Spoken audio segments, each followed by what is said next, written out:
নমস্কার, আমি মিঠু। শুরু করছি নজরে রাজ্য।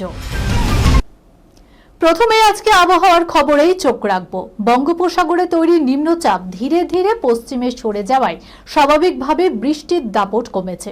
শুক্রবার পর্যন্ত কলকাতায় বেশ কয়েকটি জায়গায় দু এক পশলা বৃষ্টিও হয়েছে। আলিপুর আবহাওয়া দপ্তর জানিয়েছে, নিম্নচাপের দাপট না থাকলেও বিক্ষিপ্ত বৃষ্টি চলবে। তবে উত্তরবঙ্গে আগামী কয়েকদিন বৃষ্টি চলবে। দক্ষিণবঙ্গের জেলাগুলিতে আপাতত বৃষ্টি নেই বললেই চলে। মঙ্গলবার বৃষ্টি বাড়তে পারে। ভারী বৃষ্টি হতে পারে বীরভূম, মুর্শিদাবাদে। 1 আগস্ট থেকে কলকাতার রাস্তায় আরও রাত পর্যন্ত বাস পরিষেবা পাবেন যাত্রীরা। পূর্ব ঘোষণা মতোই একাধিক রুটে বাসের সময় বাড়ানো হচ্ছে। মূলত শহরের বিভিন্ন হাসপাতালের অবস্থানের কথা মাথায় রেখেই রুটগুলি বিবেচনা করা হয়েছে।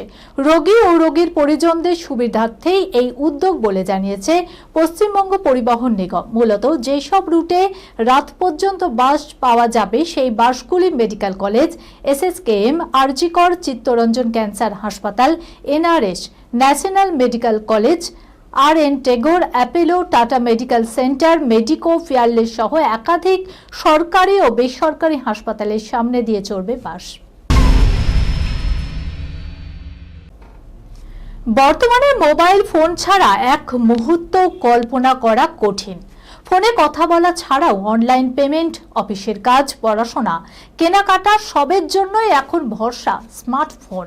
ভারতের প্রথম মোবাইল ফোনটির আগমন অবশ্য খুব বেশি দিন আগে নয়, আজ থেকে মাত্র 31 বছর আগে। প্রথম ফোন কলটি হয়েছিল সেই দিনই। ফোন কানে ধরে প্রথম কলটিতে উত্তর কে দিয়েছিলেন জানেন? 1995 সালের 31শে জুলাই ভারতের টেলিকম ইতিহাসে এক নতুন অধ্যায়ের সূচনা হয়। সেদিনই দেশের প্রথম আনুষ্ঠানিক মোবাইল ফোন কল করা হয়। দিল্লি, মুম্বাই নয়, ভারতের প্রথম আনুষ্ঠানিক মোবাইল ফোন কল করা হয়েছিল কলকাতা থেকে। ফোন কলটি করেছিলেন পশ্চিমবঙ্গ তৎকালীন মুখ্যমন্ত্রী জ্যোতি বসু।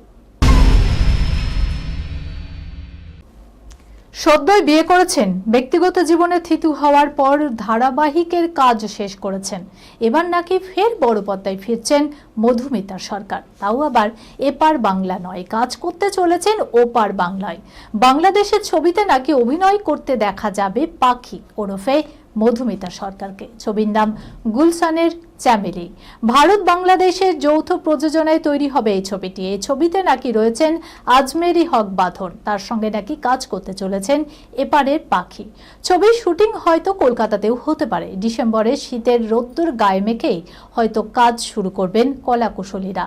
যদিও এই ছবি নিয়ে মধুমিতার কোনো প্রক্রিয়া এখনো পাওয়া যায়নি। এই খবরের সঙ্গে শেষ করলাম আজকের নজরে রাজ্য। আপনারা দেখছেন TV24 বাংলা, সংবাদ বিনোদন সারাদিন সারাক্ষণ।